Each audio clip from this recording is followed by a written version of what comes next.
26.1 परिचय। मनुष्य अक्सर बेहतर जीवन की तलाश में या आवश्यकता के कारण एक स्थान से दूसरे स्थान पर जाते रहते हैं। पूरे इतिहास में लोग विभिन्न क्षेत्रों में प्रवास करते रहे हैं। इस सदी में वैश्वीकरण ने दूरदराज के स्थानों को जोड़ दिया है, जिससे प्रवासन अधिक महत्वपूर्ण हो गया है। यह अध्याय प्रवासन की पड़ताल करता है, जो जनसंख्या परिवर्तन का एक आवश्यक कारक है। विभिन्न स्थानों पर बसने के बावजूद लोगों का आना जाना जारी है। ऐतिहासिक अभिलेखों से पता चलता है कि खानाबदोशवाद बहुत पहले समाप्त हो गया था, लेकिन विभिन्न कारणों से प्रवास जारी है। यह इकाई विशेष रूप से भारत में प्रवासन के अर्थ और उत्पत्ति पर चर्चा करती है। पहला खंड आर्थिक विकास के संदर्भ में प्रवासन की व्याख्या करता है। दूसरा खंड विभिन्न प्रकार के प्रवासन को वर्गीकृत करता है। तीसरा खंड आंतरिक और बाह्य प्रवासन के उदाहरण प्रदान करता है। चौथे खंड में प्रवासन को प्रभावित करने वाले कारकों को सूचीबद्ध किया गया है, जिसमें बताया गया है कि शहरों में आर्थिक अवसर एक प्रमुख कारण है। सामाजिक कारक, जैसे शादी के बाद महिलाओं का अपने पति के घर जाना, और जनसांख्यिकीय कारक, जैसे कुछ आयु समूहों में अधिशेष श्रम का शहरों में जाना, भी भूमिका निभाते हैं। पांचवां खंड मूल और गंतव्य स्थानों पर प्रवास के प्रभाव, जनसंख्या संरचना को प्रभावित करने पर चर्चा करता है।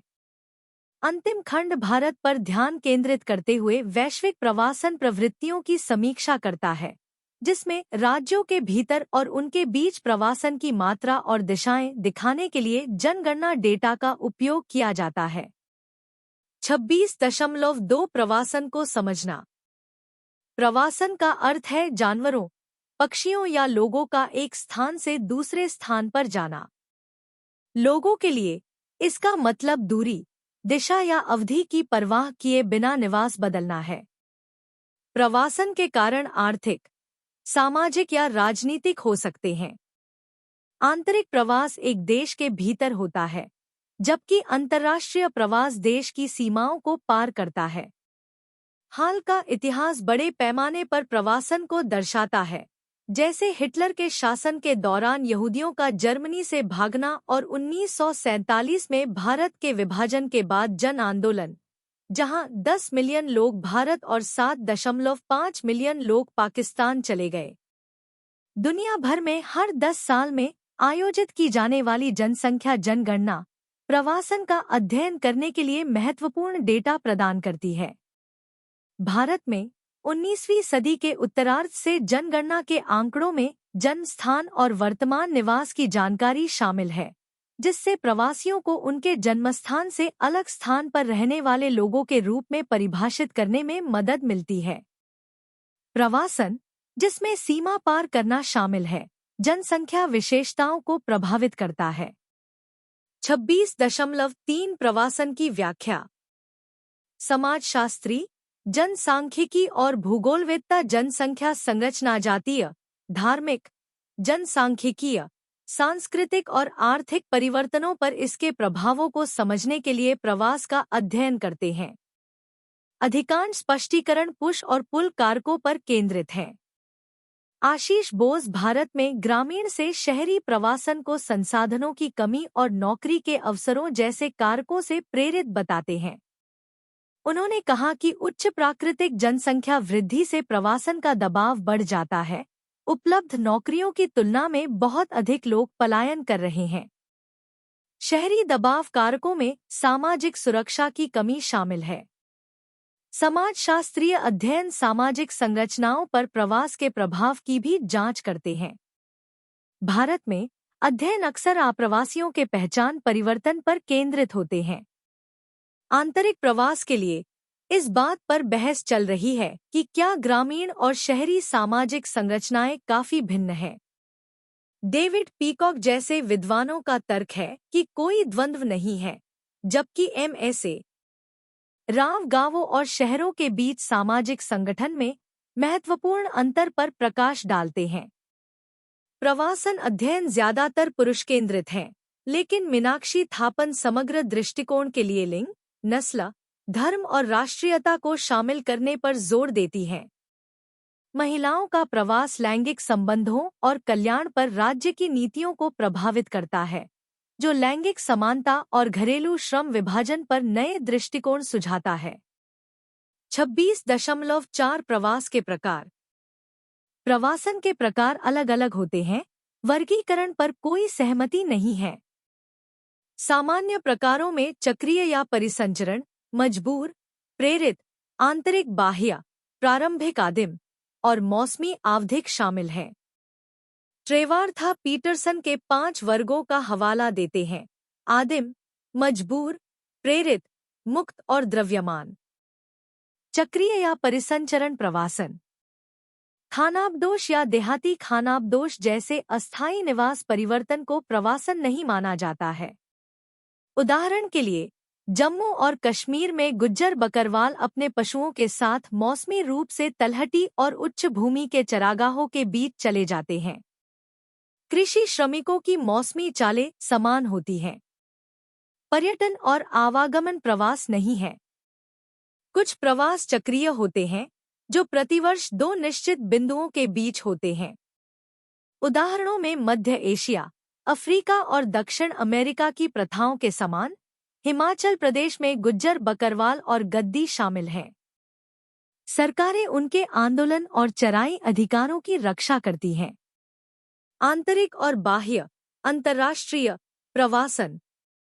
आंतरिक प्रवास किसी देश के भीतर होता है, जबकि अंतर्राष्ट्रीय प्रवास सीमाओं को पार करके होता है। आर्थिक अवसर अक्सर इन आंदोलनों को संचालित करते हैं। उदाहरण के लिए, कुशल पेशेवर विदेशों में बेहतर नौकरियों के लिए भारत से पलायन करते हैं, जिससे गंतव्य देश को लाभ होता है, लेकिन स्वदेश में प्रतिभा पलायन होता है। आदिम या प्रारंभिक प्रवासन।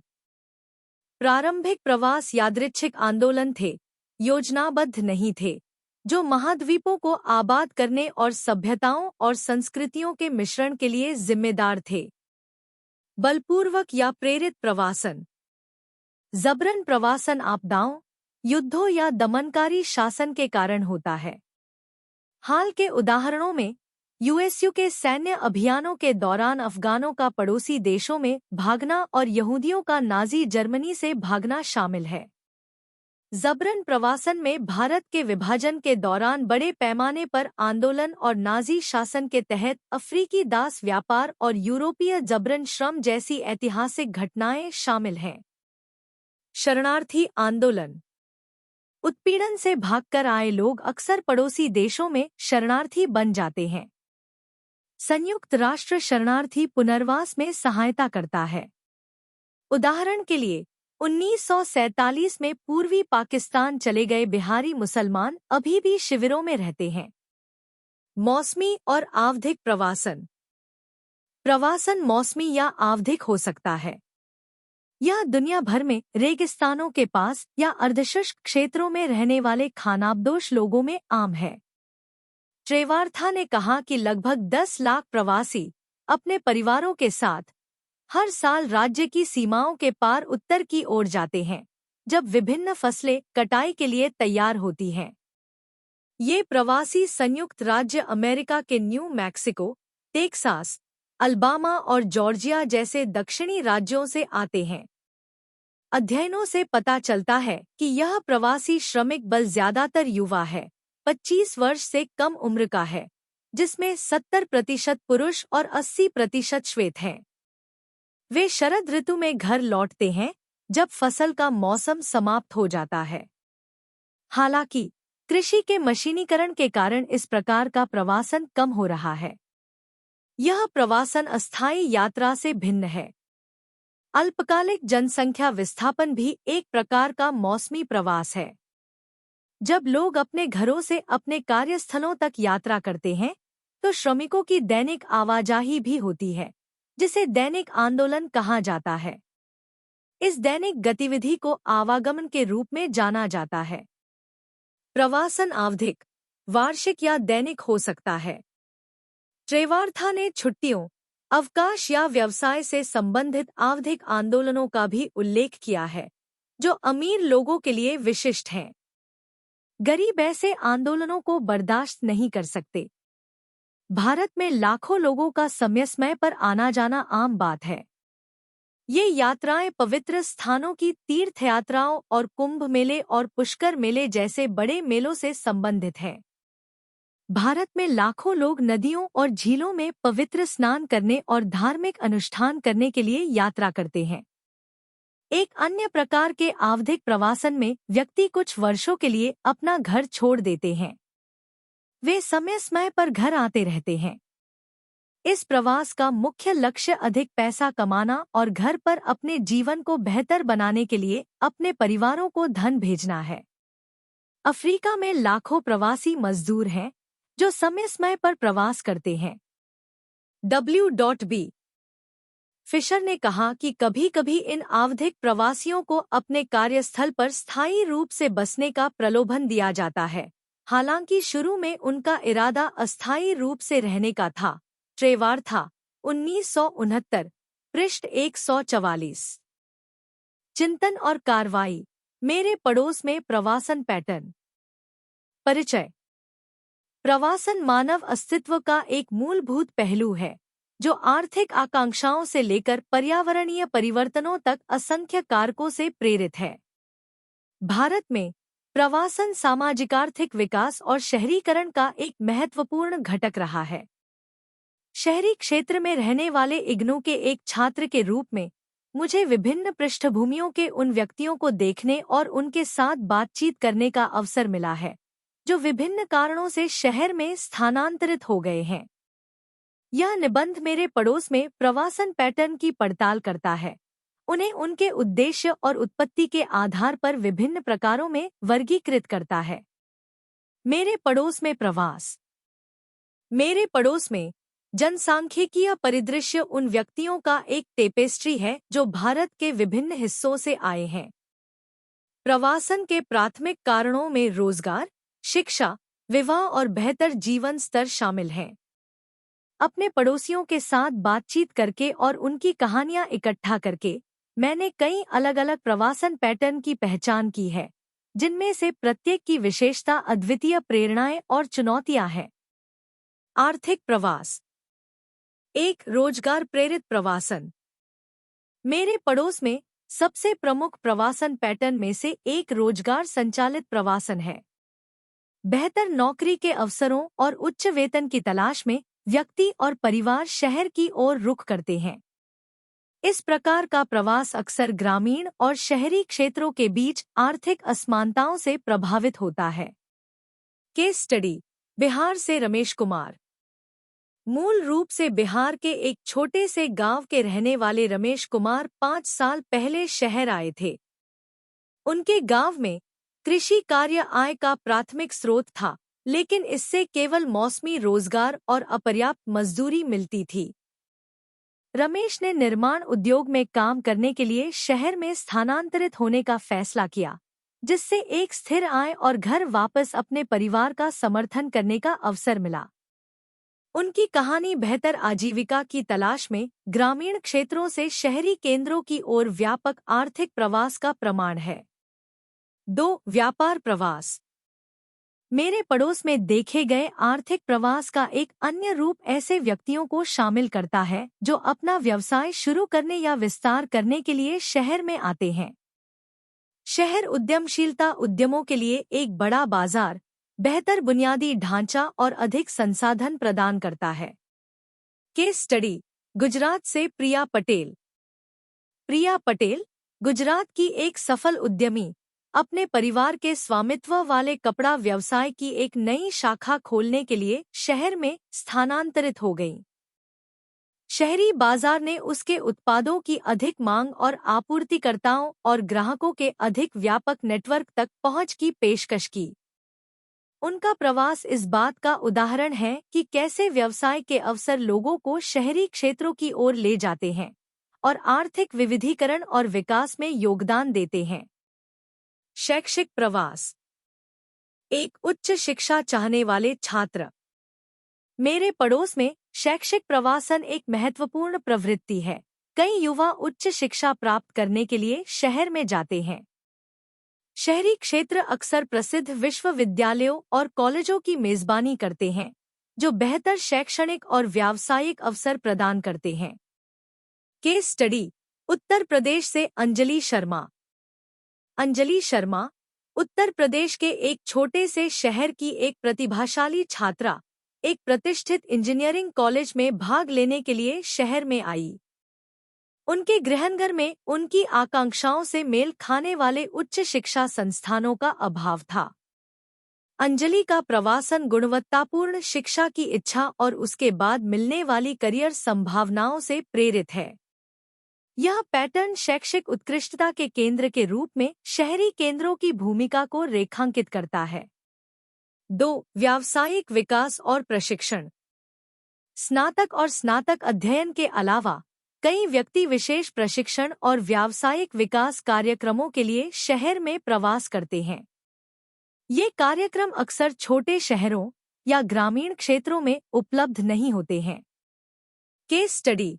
आंध्र प्रदेश से अर्जुन राव। आंध्र प्रदेश के एक सॉफ्टवेयर इंजीनियर अर्जुन राव एक अत्याधुनिक तकनीकी प्रशिक्षण कार्यक्रम में भाग लेने के लिए शहर में स्थानांतरित हो गए। कार्यक्रम, जो उनके गृहनगर में उपलब्ध नहीं था, ने उनके करियर के विकास के लिए महत्वपूर्ण उन्नत कौशल और नेटवर्किंग अवसर प्रदान किए। उनका प्रवास व्यावसायिक विकास को बढ़ावा देने में शहरी केंद्रों के महत्व पर प्रकाश डालता है।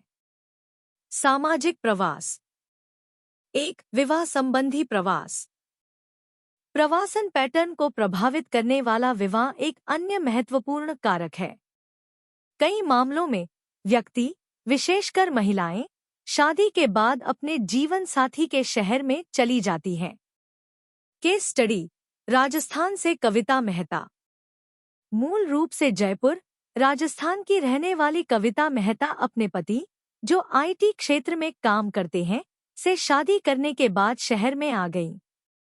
इस प्रकार का प्रवासन सामाजिक रीतिरिवाजों और पारिवारिक संरचनाओं में गहराई से निहित है, जो वैवाहिक संबंधों से जुड़ी गतिशीलता के पारंपरिक पैटर्न को दर्शाता है। 2. पारिवारिक पुनर्मिलन। पारिवारिक पुनर्मिलन प्रवासन का एक सामान्य कारण है, जहां व्यक्ति शहर में पहले से ही बसे परिवार के सदस्यों से जुड़ने के लिए चले जाते हैं। यह पैटर्न अक्सर प्रवासी श्रमिकों के बीच देखा जाता है, जो शुरू में अकेले चलते हैं और बाद में अपने परिवार को ले आते हैं। Case study. पश्चिम बंगाल से अहमद खान। पश्चिम बंगाल के एक कुशल मैकेनिक अहमद खान बेहतर नौकरी की संभावनाओं के लिए शुरू में अकेले शहर में चले गए। खुद को स्थापित करने के बाद वह अपनी पत्नी और बच्चों को अपने साथ रहने के लिए ले आए। यह प्रवासन पैटर्न गतिशीलता और निपटान निर्णयों को आकार देने में पारिवारिक संबंधों की भूमिका पर जोर देता है। पर्यावरणीय प्रवासन। 1. जलवायु प्रेरित प्रवासन। जलवायु परिवर्तन और प्राकृतिक आपदाएं जैसे पर्यावरणीय कारक भी प्रवासन पैटर्न में योगदान करते हैं। चरम मौसम की घटनाओं या पर्यावरणीय गिरावट की संभावना वाले क्षेत्रों के लोग अक्सर सुरक्षा और स्थिरता के लिए शहरी क्षेत्रों में चले जाते हैं। Case study. ओडिशा से सीता देवी। ओडिशा के एक तटीय गांव की सीता देवी बार बार आने वाले चक्रवातों के कारण अपने घर और कृषि भूमि को तबाह करने के बाद शहर में चली गईं।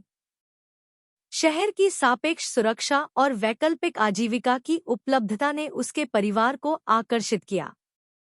इस प्रकार का प्रवासन जनसंख्या आंदोलनों पर पर्यावरणीय परिवर्तनों के बढ़ते प्रभाव को उजागर करता है। मौसमी और अस्थायी प्रवासन। 1. मौसमी श्रमिक प्रवासन। मौसमी प्रवासन में ऐसे व्यक्ति शामिल होते हैं जो विशिष्ट अवधि के लिए अस्थायी रूप से शहर में चले जाते हैं, जो आमतौर पर कृषि चक्र या अन्य मौसमी रोजगार के अवसरों के साथ जुड़ा होता है। Case study. मध्य प्रदेश से मोहन लाल। मध्य प्रदेश का एक खेत मजदूर मोहन लाल आतिथ्य उद्योग में काम करने के लिए ऑफ सीजन के दौरान शहर में प्रवास करता है। यह प्रवास उस अवधि के दौरान पूरक आय प्रदान करता है जब कृषि कार्य उपलब्ध नहीं होता है। मौसमी प्रवास पैटर्न आर्थिक अनिश्चितताओं से निपटने के लिए ग्रामीण श्रमिकों द्वारा अपनाई गई अनुकूली रणनीतियों को प्रदर्शित करता है। 2. अस्थायी व्यावसायिक कार्य। अस्थायी प्रवास में वे पेशेवर भी शामिल हैं जो अल्पकालिक कार्य या परियोजनाओं के लिए स्थानांतरित होते हैं। इस प्रकार का प्रवास आईटी, परामर्श और निर्माण जैसे क्षेत्रों में आम है। केस स्टडी, कर्नाटक से राहुल वर्मा। बेंगलुरु के एक आईटी सलाहकार राहुल वर्मा एक बहुराष्ट्रीय कंपनी के साथ 6 महीने के प्रोजेक्ट के लिए शहर आए। उनका अस्थायी स्थानांतरण उनके पेशे की मांगों से प्रेरित है, जो आधुनिक, परियोजना आधारित कार्य वातावरण से जुड़ी गतिशीलता को दर्शाता है। शहरी क्षेत्रों पर प्रवासन का प्रभाव। मेरे पड़ोस में देखे गए विविध प्रवास पैटर्न का शहरी परिदृश्य पर महत्वपूर्ण प्रभाव पड़ता है। प्रवासी शहर की सांस्कृतिक, आर्थिक और सामाजिक गतिशीलता में योगदान करते हैं। वे शहरी ताने-बाने को समृद्ध करते हुए विविध कौशल, दृष्टिकोण और परंपराएं लाते हैं। आर्थिक योगदान। प्रवासी शहरी अर्थव्यवस्था में महत्वपूर्ण भूमिका निभाते हैं, विभिन्न क्षेत्रों में आवश्यक नौकरियों को भरते हैं। निर्माण श्रमिकों से लेकर आईटी पेशेवरों तक उनका योगदान आर्थिक वृद्धि और विकास को गति देता है। प्रवासी उद्यमी व्यवसाय बनाकर और रोजगार पैदा करके स्थानीय अर्थव्यवस्था को भी प्रोत्साहित करते हैं। सांस्कृतिक विविधता। विभिन्न क्षेत्रों से लोगों का आगमन सांस्कृतिक विविधता को बढ़ावा देता है, जिससे शहर परंपराओं, भाषाओं और व्यंजनों का मिश्रण बन जाता है।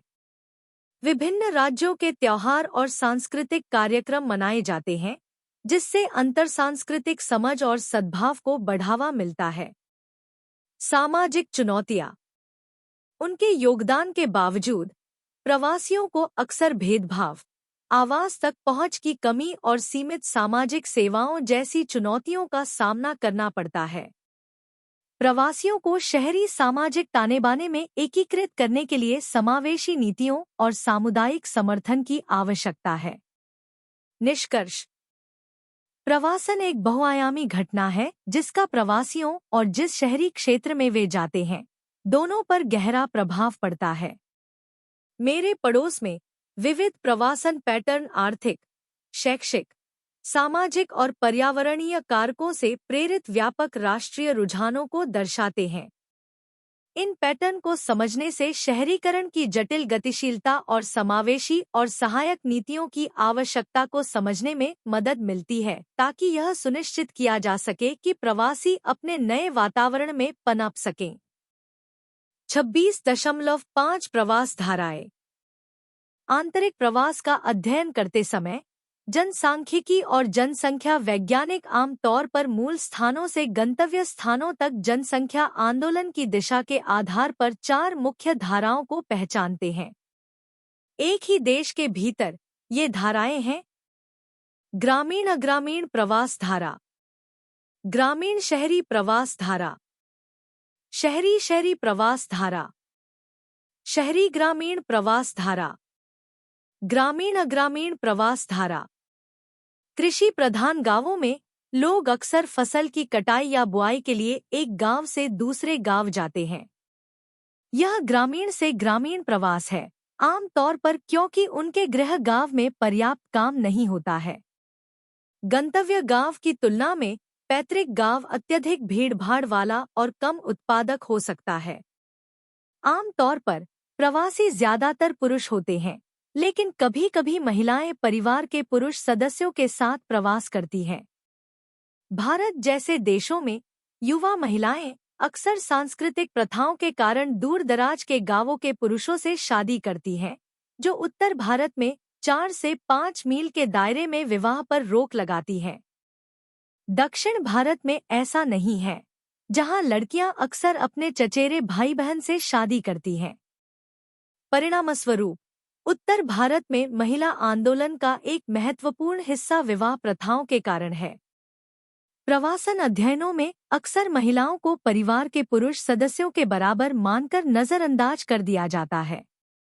हाल ही में, हालांकि, अधिक महिलाएं उच्च शिक्षा या नौकरी के अवसरों के लिए स्वतंत्र रूप से आगे बढ़ रही हैं, जो शहरी और लंबी दूरी के गंतव्यों की ओर महिला प्रवासन पैटर्न में सकारात्मक बदलाव दिखा रही है। भट्टाचार्य 2003, पृष्ठ 85 से 92, प्रेमी 1980, सिंह, खंडानी एट अल.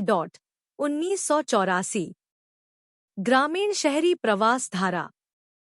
भारत, नेपाल और बांग्लादेश जैसे कम विकसित देशों में ग्रामीण से शहरी प्रवास आम है। उच्च ग्रामीण जनसंख्या घनत्व और तीव्र शहरी औद्योगिक विकास इस प्रवासन को प्रेरित करते हैं। ग्रामीण गरीबी, सीमित रोजगार, कम और अनिश्चित मजदूरी और शिक्षा और स्वास्थ्य सुविधाओं की कमी के कारण कस्बे और शहर आसपास या दूर के गांवों से अधिशेष श्रम को आकर्षित करते हैं। ये दबाव कारक लोगों को अपने परिवार का भरण पोषण करने के लिए शहरी क्षेत्रों में काम खोजने के लिए मजबूर करते हैं। शहरी क्षेत्र बेहतर रोजगार, नियमित मजदूरी और जीवन की बेहतर गुणवत्ता के वादे के साथ प्रवासियों को आकर्षित करते हैं, हालांकि ये अपेक्षाएं अक्सर अधूरी रहती हैं। शिक्षित युवा भी अपने गांवों या कस्बों में नौकरी के अवसरों की कमी के कारण शहरों की ओर पलायन करते हैं, जिससे शहरों में आवास की समस्याएं पैदा होती हैं। कई ग्रामीण गरीब झुग्गियों में चले जाते हैं। उनका आवास तो बदल जाता है, लेकिन जीवन की गुणवत्ता नहीं बदलती। बॉक्स 26.1 ग्रामीण प्रवासियों की दुर्दशा।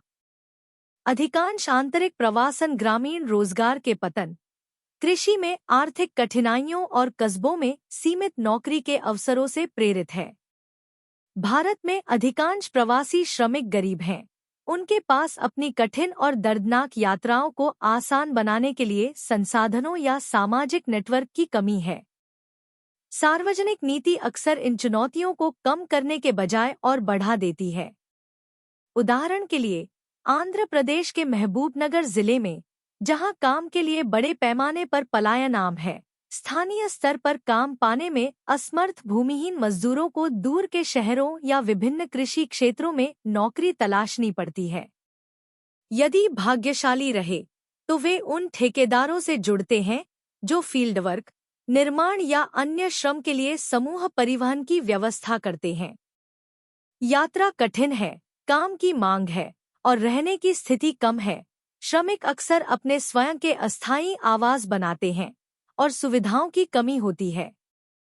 ठेकेदार अक्सर उनका आर्थिक शोषण करते हैं, बचत के रूप में बहुत कम आय छोड़ते हैं। महिला प्रवासियों को यौन शोषण और हिंसा के अतिरिक्त जोखिमों का सामना करना पड़ता है, जो अक्सर स्थानीय पुलिस की उदासीनता के कारण रिपोर्ट नहीं किया जाता है। प्रवासियों के पास सार्वजनिक स्वास्थ्य देखभाल, राशन की दुकानों, स्कूलों और अन्य सरकारी सेवाओं तक पहुंच नहीं है। सार्वजनिक योजनाएं उनकी जरूरतों को नजरअंदाज करती हैं और शिकायतों के लिए कोई सहायता केंद्र या शिकायत कार्यालय नहीं है। स्थानीय अधिकारी अक्सर प्रवासियों को उपद्रवी के रूप में देखते हैं, जिससे उनकी कठिनाइयां बढ़ जाती हैं। शहरी प्रवास धारा। शहरी से शहरी प्रवास अत्यधिक शहरीकृत और कम विकसित दोनों देशों में आम है। बेहतर नौकरी और आर्थिक स्थिति की तलाश में लोग एक शहर से दूसरे शहर जाते हैं। बड़े शहर आसपास के छोटे शहरों के लोगों, विशेषकर कुशल श्रमिकों को आकर्षित करते हैं। इस चरणबद्ध प्रवास में एक गांव से एक छोटे शहर, फिर एक बड़े शहर में जाना शामिल है। शहरी से शहरी प्रवास कई आर्थिक और सामाजिक सांस्कृतिक कारकों से प्रेरित होता है और बढ़ते शहरों के लिए मुख्य श्रम आपूर्ति चैनल के रूप में कार्य करता है। शहरी ग्रामीण प्रवास धारा। शहरी से ग्रामीण प्रवास एक विपरीत प्रवाह है। विकसित देशों के बड़े शहर अनौपचारिक क्षेत्र में ग्रामीण श्रम को अवशोषित कर सकते हैं, लेकिन आवास समस्याओं और पर्यावरण प्रदूषण का सामना करते हैं, जिससे कुछ प्रवासियों को अपने गांवों में लौटने के लिए मजबूर होना पड़ता है। विकासशील देशों में ग्रामीण क्षेत्रों में लौटने वाले प्रवासियों को समायोजित करने के लिए बुनियादी ढांचे की कमी है। हालांकि विकसित देशों में कुशल परिवहन नेटवर्क निवास और कार्यस्थलों के बीच दैनिक आवागमन की अनुमति देते हैं। भारत में कुछ सेवानिवृत्त व्यक्ति अपने पैतृक गांवों या छोटे शहरों में लौट आते हैं, जहां उनके पास संपत्ति होती है। शहरी से ग्रामीण प्रवास दुर्लभ है और अक्सर सामाजिक असुरक्षा या कोलकाता या मुंबई जैसे शहरों से निष्कासन के कारण होता है। 26.6 प्रवासन के कारक। कई कारक प्रवासन का कारण बनते हैं, मुख्य रूप से आर्थिक कारक जैसे उच्च आय, बेहतर नौकरी के अवसर और अनौपचारिक क्षेत्र की नौकरियां, साथ ही जीवन की बेहतर गुणवत्ता की आशा। सामाजिक कारकों में विवाह, सामाजिक असुरक्षा, नागरिक संघर्ष और अंतर्जातीय संघर्ष शामिल हैं, जो लोगों को उनके ग्रामीण इलाकों से दूर कर देते हैं। प्रवासन के कारण क्षेत्र और व्यक्ति के अनुसार अलग अलग होते हैं। प्रवासन प्रवाह उत्पन्न करने के लिए धक्का और खींचने वाले कारक एक साथ काम करते हैं। औद्योगिकरण, तकनीकी प्रगति और सामाजिक, आर्थिक और राजनीतिक क्षेत्रों में परिवर्तन भी प्रवासन का कारण बनते हैं, जैसे आर्थिक विकास में क्षेत्रीय असमानताएं और रोजगार की संभावनाएं। युद्ध और आतंकवाद जैसी असाधारण घटनाएं भी प्रवासन का कारण बन सकती हैं। अध्ययनों से पता चलता है कि प्रवासन विभिन्न कारकों से प्रभावित एक जटिल घटना है, जिसे आर्थिक, सामाजिक और जनसांख्यिकीय श्रेणियों में वर्गीकृत किया जा सकता है। आर्थिक कारक। आर्थिक कारक प्रवासन को महत्वपूर्ण रूप से प्रभावित करते हैं। कृषि भूमि की उपलब्धता और भूमि जोत का आकार प्रवासन को प्रेरित कर सकता है। खराब आर्थिक स्थितियां और गरीबी बाहरी प्रवासन को प्रेरित करती हैं, जबकि आर्थिक समृद्धि और रोजगार क्षमताएं प्रवासन को आकर्षित करती हैं। ग्रामीण क्षेत्रों की तुलना में औद्योगिक केंद्र प्रवासियों को आकर्षित करने में अधिक प्रभावी हैं। भारत जैसे विकासशील देशों में कृषि विकास, व्यापक सिंचाई, उच्च उपज वाले बीज और मशीनीकरण पंजाब और हरियाणा जैसे क्षेत्रों में श्रम की मांग पैदा करते हैं, जिससे पूर्वी उत्तर प्रदेश और बिहार जैसे अविकसित क्षेत्रों से श्रमिक आकर्षित होते हैं। बेहतर परिवहन और संचार भी प्रवासन को प्रोत्साहित करते हैं। सामाजिक परिस्थिति। प्रवासन में सामाजिक कारक भी महत्वपूर्ण भूमिका निभाते हैं। उदाहरण के लिए, भारतीय परंपराओं के कारण महिलाएं शादी के बाद अपने पति के घर चली जाती हैं। इस प्रकार का प्रवासन आर्थिक रूप से प्रेरित नहीं है। धार्मिक स्वतंत्रता, सामाजिक आर्थिक स्थिति, सूचना नेटवर्क, सांस्कृतिक संपर्क और सामाजिक उत्थान की आकांक्षाएं भी प्रवासन को प्रभावित करती हैं। भूमि की कमी के कारण निम्न सामाजिक आर्थिक स्थिति वाले लोग अधिक गतिशील हैं। बेहतर शिक्षित, कुशल और आर्थिक रूप से बेहतर व्यक्तियों के प्रवास की संभावना अधिक होती है। हालांकि डॉक्टर, इंजीनियर, वकील, आर्किटेक्ट और शिक्षक जैसे स्थापित पेशेवर वहीं रुक जाते हैं। सूचना नेटवर्क और सांस्कृतिक संपर्क रोजगार के अवसरों का विस्तार करते हैं और आधिकारिक नीतियां प्रवासन को निर्देशित कर सकती हैं। चांदना, 1998, पृष्ठ 92 से 97। जनसांख्यिकीय कारकों। आयु जैसे जनसांख्यिकीय कारक भी प्रवासन को प्रभावित करते हैं। बुजुर्गों की तुलना में युवाओं के प्रवास की संभावना अधिक होती है। आर्थिक विकास में क्षेत्रीय असमानताएं महत्वपूर्ण भूमिका निभाती हैं। उच्च जनसंख्या वृद्धि दर के कारण पलायन होता है। उदाहरण के लिए, बिहार और पूर्वी उत्तर प्रदेश के घनी आबादी वाले हिस्सों से बड़े पैमाने पर प्रवासन घटते भूमि संसाधनों के कारण है। प्रवासन को प्रभावित करने वाले कारक असंख्य हैं और कारण और प्रभाव संबंध स्थापित करना चुनौतीपूर्ण है। हालिया शोध प्रवासन की बहुआयामी प्रकृति पर प्रकाश डालता है, जिसमें सूक्ष्म स्तरीय अध्ययन इसके कारणों की अधिक व्यापक तस्वीर प्रदान करते हैं। प्रवासी चयन। प्रवासी चयन का तात्पर्य है कि कुछ आयु और व्यावसायिक समूह प्रवासन के लिए अधिक इच्छुक हैं। युवा वयस्कों और दिवंगत किशोरों में वृद्ध व्यक्तियों की तुलना में प्रवासन की संभावना अधिक होती है। उदाहरण के लिए, 19वीं सदी में संयुक्त राज्य अमेरिका में प्रवेश करने वाले 2/3 से 3/4 अप्रवासी 15 से 40 वर्ष के बीच के थे। लिंग भी एक भूमिका निभाता है, जिसमें मुख्य रूप से पुरुष प्रवास करते हैं, जिससे प्रस्थान का क्षेत्र अधिक महिला वर्चस्व वाला होता है और गंतव्य क्षेत्र में पुरुषों का अनुपात अधिक होता है। ट्रेवार्था 1969 पृष्ठ 137। व्यावसायिक समूह विशेष रूप से गंतव्य पर बेहतर रोजगार की संभावनाओं वाले प्रवासी चयन का प्रदर्शन करते हुए प्रवासन की अधिक संभावना रखते हैं। चिंतन और कार्रवाई 26.2। एक आपके अनुसार भारत में प्रवासन पैटर्न की मुख्य धारा क्या है? 2. क्या आपको लगता है कि राज्य में प्रवासन पर ऐसी नीति होनी चाहिए जिससे प्रवासियों की दुर्दशा कम हो? 3. भारत में आंतरिक प्रवास अंतर्राष्ट्रीय या बाह्य प्रवास से किस प्रकार भिन्न है? चिंतन और कार्रवाई 26.2। एक भारत में प्रवासन पैटर्न की मुख्य धारा। भारत में प्रवासन विभिन्न सामाजिक, आर्थिक और पर्यावरणीय कारकों से प्रेरित एक जटिल और बहुआयामी घटना है। भारत में मुख्यधारा के प्रवास पैटर्न को मोटे तौर पर ग्रामीण से शहरी प्रवास, अंतर्राज्य प्रवास और मौसमी या अस्थायी प्रवास में वर्गीकृत किया जा सकता है। ग्रामीण से शहरी प्रवास। भारत में ग्रामीण से शहरी प्रवासन सबसे महत्वपूर्ण प्रवासन पैटर्न है। यह आंदोलन मुख्य रूप से बेहतर रोजगार के अवसरों, बेहतर जीवन स्थितियों और शिक्षा और स्वास्थ्य देखभाल तक पहुंच की खोज से प्रेरित है। ग्रामीण और शहरी क्षेत्रों के बीच आर्थिक असमानता इस प्रवृत्ति के पीछे एक प्रमुख प्रेरक शक्ति रही है।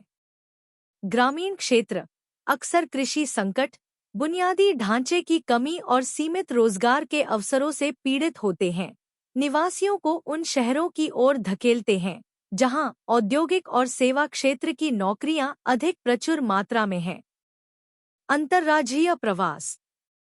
अंतर्राज्य प्रवास में देश के भीतर एक राज्य से दूसरे राज्य में लोगों का आवागमन शामिल होता है। इस प्रकार का प्रवासन क्षेत्रीय आर्थिक असमानताओं, विकास नीतियों और राज्य विशिष्ट श्रम मांगों से प्रभावित होता है। महाराष्ट्र, दिल्ली, गुजरात, कर्नाटक और तमिलनाडु जैसे राज्य अपने औद्योगिक और आर्थिक विकास के कारण लोकप्रिय गंतव्य हैं। इसके विपरीत उत्तर प्रदेश, बिहार, राजस्थान और ओडिशा जैसे राज्य सीमित आर्थिक अवसरों और औद्योगिकरण के निचले स्तर के कारण बाहरी प्रवासियों के उल्लेखनीय स्रोत हैं। मौसमी और अस्थायी प्रवासन। मौसमी प्रवासन भारत के प्रवासन परिदृश्य का एक महत्वपूर्ण पहलू है, जो मौसमी रोजगार की तलाश में मजदूरों के अस्थायी आंदोलन की विशेषता है। इस प्रकार का प्रवास विशेष रूप से उन कृषि श्रमिकों के बीच आम है जो रोपण या फसल के मौसम के दौरान विभिन्न क्षेत्रों में चले जाते हैं। इसमें निर्माण श्रमिक भी शामिल हैं, जो अल्पकालिक परियोजनाओं के लिए शहरी क्षेत्रों में प्रवास करते हैं। यह पैटर्न उन प्रवासी श्रमिकों की असुरक्षा को उजागर करता है जो अक्सर पर्याप्त सामाजिक सुरक्षा के बिना अनिश्चित परिस्थितियों में काम करते हैं। 2. प्रवास पर राज्य की नीति। नीतिगत हस्तक्षेप की आवश्यकता। वास्तव में प्रवासियों की दुर्दशा को कम करने के लिए राज्य के पास प्रवासन पर एक व्यापक नीति होनी चाहिए।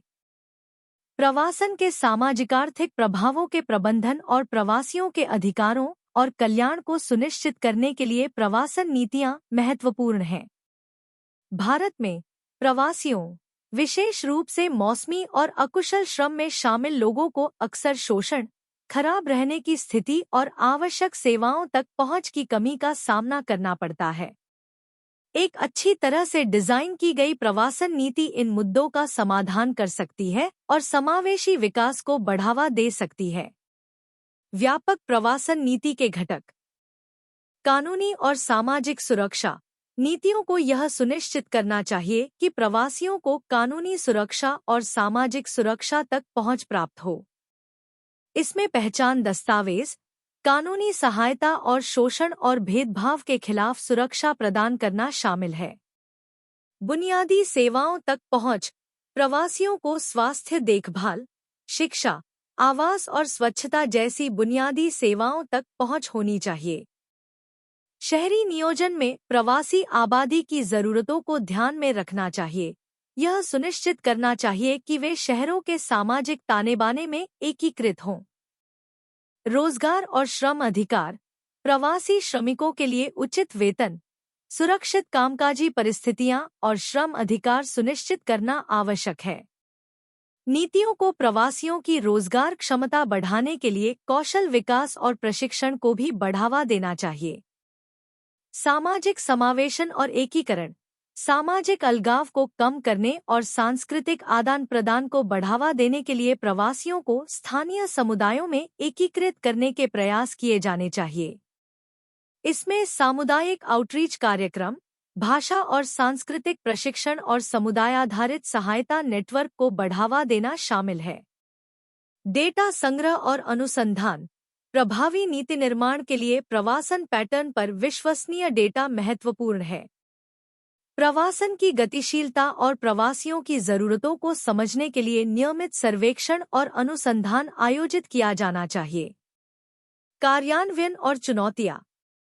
ऐसी नीतियों को लागू करने के लिए केंद्र और राज्य सरकारों, स्थानीय अधिकारियों और नागरिक समाज संगठनों के बीच समन्वय की आवश्यकता होती है। प्रमुख चुनौतियों में से एक प्रवासन पर विश्वसनीय डेटा की कमी है, जो नीति निर्माण और कार्यान्वयन में बाधा डालती है। इसके अतिरिक्त अक्सर स्थानीय आबादी और राजनीतिक संस्थाओं का विरोध होता है, जो प्रवासियों को नौकरियों और संसाधनों के लिए प्रतिस्पर्धी के रूप में देख सकते हैं। 3. आंतरिक बनाम अंतर्राष्ट्रीय प्रवासन। प्रकृति और गतिशीलता। आंतरिक प्रवासन का तात्पर्य एक ही देश के भीतर लोगों की आवाजाही से है, जबकि अंतर्राष्ट्रीय या बाहरी प्रवासन में राष्ट्रीय सीमाओं को पार करना शामिल है। प्रवासन के चालक। आर्थिक कारक। आंतरिक और अंतर्राष्ट्रीय प्रवास दोनों आर्थिक कारकों से प्रेरित होते हैं। हालांकि आंतरिक प्रवासी आमतौर पर उसी देश के भीतर रोजगार की तलाश में जाते हैं, अक्सर ग्रामीण से शहरी क्षेत्रों की ओर। दूसरी ओर अंतर्राष्ट्रीय प्रवासी विदेश में बेहतर आर्थिक अवसरों की तलाश करते हैं, जिसमें उच्च मजदूरी, बेहतर जीवन स्तर या अधिक स्थिर रोजगार शामिल हो सकते हैं। सामाजिक कारक। आंतरिक प्रवासन विवाह, शिक्षा और परिवार के पुनर्मिलन जैसे सामाजिक कारकों से प्रभावित हो सकता है। अंतर्राष्ट्रीय प्रवासन में अक्सर सांस्कृतिक आदान प्रदान, विदेश में शिक्षा के अवसर और पहले से ही प्रवास कर चुके परिवार के सदस्यों से जुड़ना जैसे अतिरिक्त कारक शामिल होते हैं। राजनीतिक और पर्यावरणीय कारक। अंतर्राष्ट्रीय प्रवासन राजनीतिक अस्थिरता, उत्पीड़न और पर्यावरणीय आपदाओं से प्रभावित होने की अधिक संभावना है, जो लोगों को दूसरे देशों में शरण लेने के लिए मजबूर करता है। आंतरिक प्रवास सूखे और बाढ़ जैसे पर्यावरणीय कारकों से भी प्रभावित हो सकता है, लेकिन अंतर्राष्ट्रीय प्रवास की तुलना में राजनीतिक कारक कम भूमिका निभाते हैं। कानूनी और नीति ढांचा। आंतरिक प्रवासन किसी एक देश के कानूनी और नीतिगत ढांचे के भीतर संचालित होता है। प्रवासियों को अपनी नागरिकता बरकरार रखनी चाहिए और सिद्धांत रूप में उन्हें गैर प्रवासियों के समान अधिकार और सेवाएं प्राप्त होनी चाहिए। हालांकि व्यवहार में आंतरिक प्रवासियों को अक्सर स्थानीय शासन के मुद्दों और क्षेत्रीय असमानताओं के कारण बाधाओं का सामना करना पड़ता है। अंतर्राष्ट्रीय प्रवासन में विभिन्न देशों के आव्रजन कानूनों और नीतियों को नेविगेट करना शामिल है। प्रवासियों को वीजा, कार्य परमिट या शरण की स्थिति प्राप्त करनी होगी और उन्हें अक्सर सख्त नियमों और कानूनी चुनौतियों का सामना करना पड़ता है। अंतर्राष्ट्रीय प्रवासियों के लिए उपलब्ध अधिकार और सुरक्षा मेजबान देश की नीतियों और अंतर्राष्ट्रीय समझौतों के आधार पर काफी भिन्न होते हैं। सामाजिक एवं सांस्कृतिक एकता। आंतरिक प्रवासी अक्सर मेजबान आबादी के साथ एक समान भाषा, संस्कृति और सामाजिक मानदंड साझा करते हैं, जो आसान एकीकरण की सुविधा प्रदान कर सकता है। हालांकि उन्हें अभी भी भेदभाव और सामाजिक बहिष्कार का सामना करना पड़ सकता है, खासकर यदि वे विभिन्न जातीय या सामाजिक समूहों से संबंधित हों। अंतर्राष्ट्रीय प्रवासियों को सामाजिक और सांस्कृतिक एकीकरण के संदर्भ में अधिक चुनौतियों का सामना करना पड़ता है। भाषा संबंधी बाधाएं, सांस्कृतिक अंतर और अपरिचित सामाजिक मानदंड मेजबान समाज में एकीकृत होने की उनकी क्षमता में बाधा बन सकते हैं। उन्हें ज़ेनोफोबिया और भेदभाव का भी सामना करना पड़ सकता है, जो उनके समग्र कल्याण और नए वातावरण में पनपने की क्षमता को प्रभावित कर सकता है।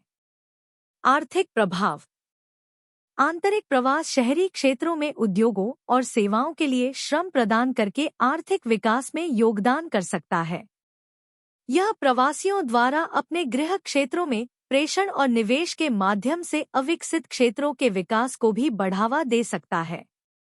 अंतर्राष्ट्रीय प्रवास भेजने वाले और प्राप्त करने वाले दोनों देशों पर महत्वपूर्ण प्रभाव डाल सकता है। अंतर्राष्ट्रीय प्रवासियों द्वारा अपने गृह देशों में भेजा गया धन आर्थिक विकास और गरीबी में कमी लाने में योगदान देता है। प्राप्त देशों में प्रवासी अक्सर श्रम की कमी को पूरा करते हैं और आर्थिक विकास में योगदान करते हैं।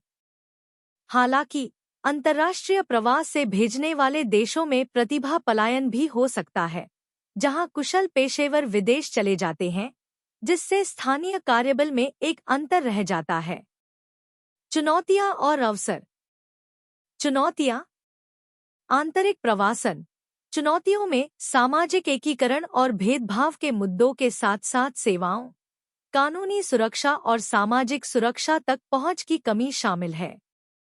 अंतर्राष्ट्रीय प्रवासन चुनौतियों में जटिल आप्रवासन कानूनों से निपटना, संभावित शोषण और तस्करी, सांस्कृतिक और भाषा बाधाएं और सामाजिक बहिष्कार शामिल हैं।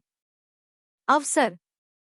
आंतरिक प्रवासन अवसरों में आर्थिक गतिशीलता, बेहतर सेवाओं तक पहुंच और क्षेत्रीय विकास की संभावनाएं शामिल हैं। अंतर्राष्ट्रीय प्रवासन अवसरों में उच्च वेतन, बेहतर जीवन स्तर, कौशल विकास और सांस्कृतिक आदान प्रदान शामिल हैं। निष्कर्ष। प्रवासन, चाहे आंतरिक हो या अंतर्राष्ट्रीय, मानव समाज का एक बुनियादी पहलू है जो बेहतर अवसरों और रहने की स्थिति की तलाश से प्रेरित है। भारत में मुख्यधारा के प्रवास पैटर्न की विशेषता ग्रामीण से शहरी और आर्थिक असमानताओं से प्रेरित अंतर्राज्यीय आंदोलन है। प्रवासियों के सामने आने वाली चुनौतियों का समाधान करने और राष्ट्रीय विकास के लिए प्रवासन के लाभों का उपयोग करने के लिए प्रवासन पर एक व्यापक राज्य नीति की आवश्यकता सर्वोपरि है। आंतरिक और अंतर्राष्ट्रीय प्रवासन कुछ सामान्य चालकों को साझा करते हुए उनकी गतिशीलता, कानूनी ढांचे और सामाजिक प्रभावों में काफी भिन्न होते हैं। इन मतभेदों को समझना प्रभावी नीतियां बनाने के लिए महत्वपूर्ण है, जो प्रवासियों के अधिकारों की रक्षा करती हैं और समाज में उनके एकीकरण और योगदान को बढ़ावा देती हैं।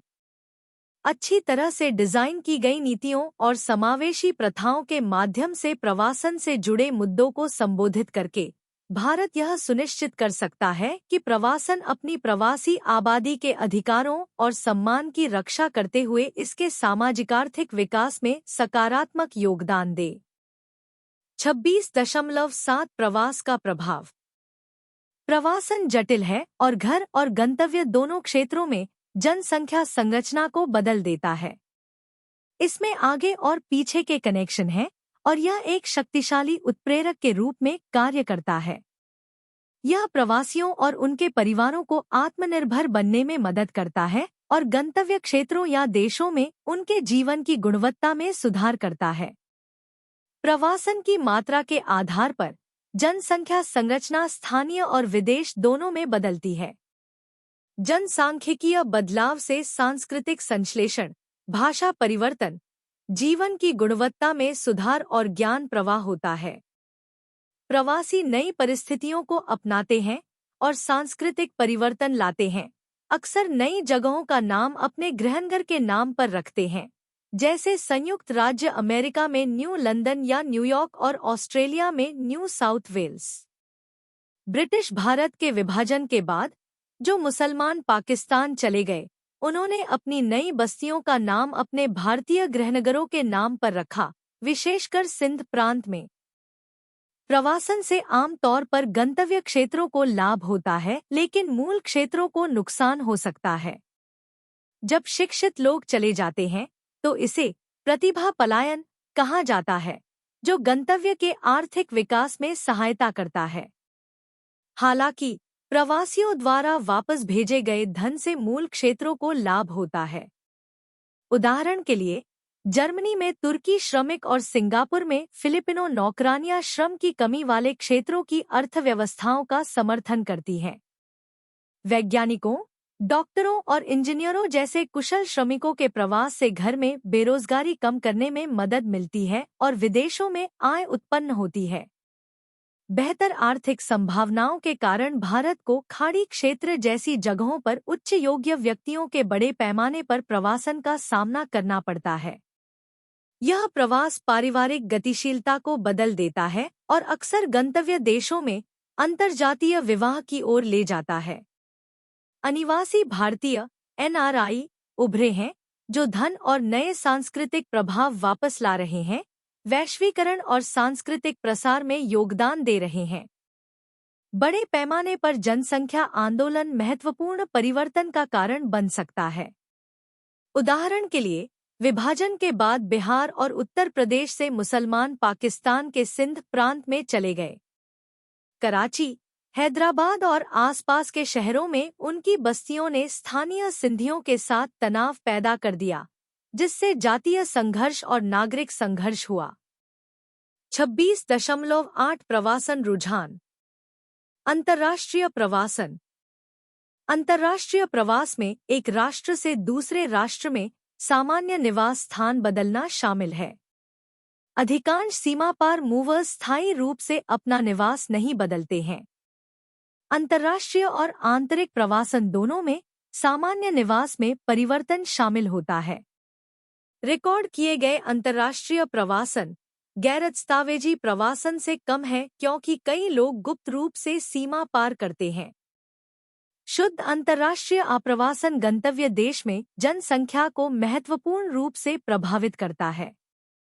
उत्प्रवास भी मूल देशों में उल्लेखनीय जनसंख्या परिवर्तन का कारण बनता है। संयुक्त राष्ट्र का सुझाव है कि 1 वर्ष से अधिक समय तक रुकने का इरादा रखने वाले आंदोलनों को अंतर्राष्ट्रीय प्रवास के रूप में वर्गीकृत किया जाना चाहिए। हालांकि परिभाषाएं देश के अनुसार अलग-अलग होती हैं। उदाहरण के लिए, संयुक्त राज्य अमेरिका आप्रवासन पर डेटा एकत्र करता है, लेकिन उत्प्रवास पर नहीं, और अवैध प्रवासन को छोड़कर केवल कानूनी आप्रवासन डेटा प्रकाशित किया जाता है, जो व्यापक रूप से अंतर्राष्ट्रीय प्रवासन का अध्ययन करने में बाधा डालता है। भारत में प्रवासन की प्रवृत्तियां। भारत में प्रवास अंतर्राज्यीय या अंतर्राज्यीय हो सकता है। उदाहरण के लिए, उत्तर प्रदेश के आगरा से राजस्थान के भरतपुर तक जाना अंतर्राज्यीय है, जबकि आंध्र प्रदेश के भीतर श्रीकाकुलम से आदिलाबाद तक जाना अंतर्राज्यीय है, दूरी की परवाह किए बिना। इस प्रकार दूरी कोई निश्चित मानदंड नहीं है। अंतर्राज्यीय प्रवास। भारत में अधिकांश प्रवासी अपने राज्य के भीतर छोटी दूरी तय करते हैं, अक्सर एक गांव से दूसरे गांव तक। लगभग 200 मिलियन लोग अपने राज्य के भीतर प्रवास करते हैं, जिनमें से 70% लोग गांवों के बीच प्रवास करते हैं। केवल 9% छोटे शहरों से शहरों की ओर, 15% ग्रामीण से शहरी क्षेत्रों की ओर और 6% शहरी से ग्रामीण क्षेत्रों की ओर जाते हैं। दिलचस्प बात यह है कि 75% अंतर्राज्यीय प्रवासी महिलाएं हैं, जो ज्यादातर विवाह के कारण होती हैं। लगभग 7% महिला प्रवासी शहरी केंद्रों के बीच और 12% ग्रामीण से शहरी क्षेत्रों की ओर जाती हैं। पुरुष प्रवासियों में 50 मिलियन मुख्य रूप से ग्रामीण धारा में, 1/6 हिस्सा शहरी से शहरी धारा में, 1/4 ग्रामीण से शहरी क्षेत्रों में और 8% शहरी से ग्रामीण क्षेत्रों में जाते हैं। अंतर्राज्यीय प्रवास। भारत में अंतर्राज्यीय प्रवासन कम आम है। लगभग 27 मिलियन लोग राज्य की सीमाओं को पार करते हैं। इनमें से एक तिहाई ग्रामीण से ग्रामीण क्षेत्रों की ओर, एक तिहाई शहरी से शहरी क्षेत्रों की ओर और एक तिहाई ग्रामीण से शहरी क्षेत्रों की ओर जाते हैं। 7% शहरी से ग्रामीण क्षेत्रों की ओर जाते हैं। अंतर्राज्यीय प्रवासियों में 1.5 करोड़ महिलाएं हैं, जिनमें से 2/5 हिस्सा ग्रामीण क्षेत्रों में, 1/3 शहरी क्षेत्रों में और 1/4 शहरी क्षेत्रों से गांवों में जा रहा है। 26.9 निष्कर्ष। हमने भारत में प्रवासन के विभिन्न पहलुओं का पता लगाया है, जिसमें इसकी परिभाषा, समाजशास्त्रियों और जनसांख्यिकीविदों की टिप्पणियां, प्रवासन धाराएं, रुझान और प्रभावित करने वाले कारक शामिल हैं। आज के वैश्विक युग में प्रवासन, विशेष रूप से अंतर्राष्ट्रीय प्रवासन, बढ़ रहा है और मूल और गंतव्य दोनों देशों में समाजों को बदल रहा है। इसलिए प्रवासन को समझना और उसका विश्लेषण करना महत्वपूर्ण है।